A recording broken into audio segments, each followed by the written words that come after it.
I think it's very simple. Second question. And the second question, what message do you think it sends to independent voters when you do not directly answer the question, did Donald Trump lose in 2020?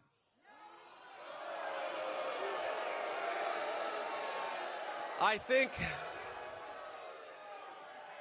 sir, look.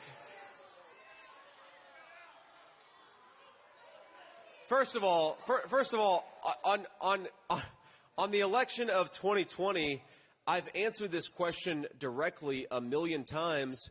No. I think there are serious problems in 2020. So did Donald Trump lose the election? Not by the words that I would use. Okay?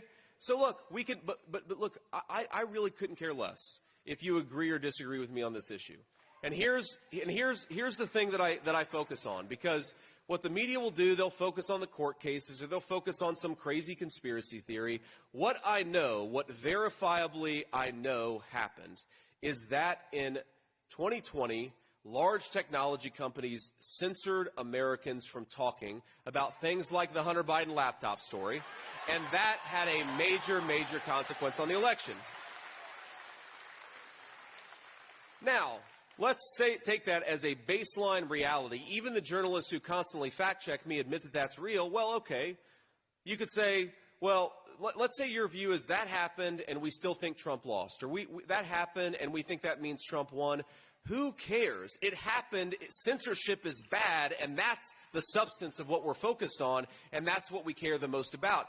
And here's the final point that I'll make is, you know what I care a lot more about than what happened 3.5 years ago? Is what Kamala Harris has done over the last 3.5 years and what she's going to do if the American people give her 4 years in office. It's a disaster. We know that it has led to terrible, terrible consequences for the American people, and that's what we're focused on. And, you know, one final observation here. I've been asked just in the past 2 weeks, I think I've been asked probably 8 or 9 questions about 2020. And I give an honest answer because I think it's important to ask the question or to answer the questions that are asked. But how many questions have I been asked about why Pennsylvanians can't afford gasoline?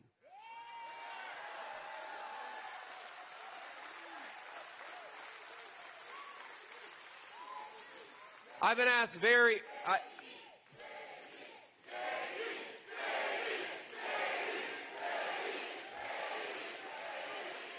Thank you. I've been asked very, very few questions about why Pennsylvanians can't afford food and can't afford housing. And here's the simple reality is we can agree to disagree on a whole host of issues, but our message to Pennsylvania independents, to Pennsylvania Republicans, and to Pennsylvania Democrats is very simple. If you want a secure southern border and you want to be able to afford the American dream again, Donald Trump and I have a plan for you, and we will fight for you, and that's our message to voters down the stretch.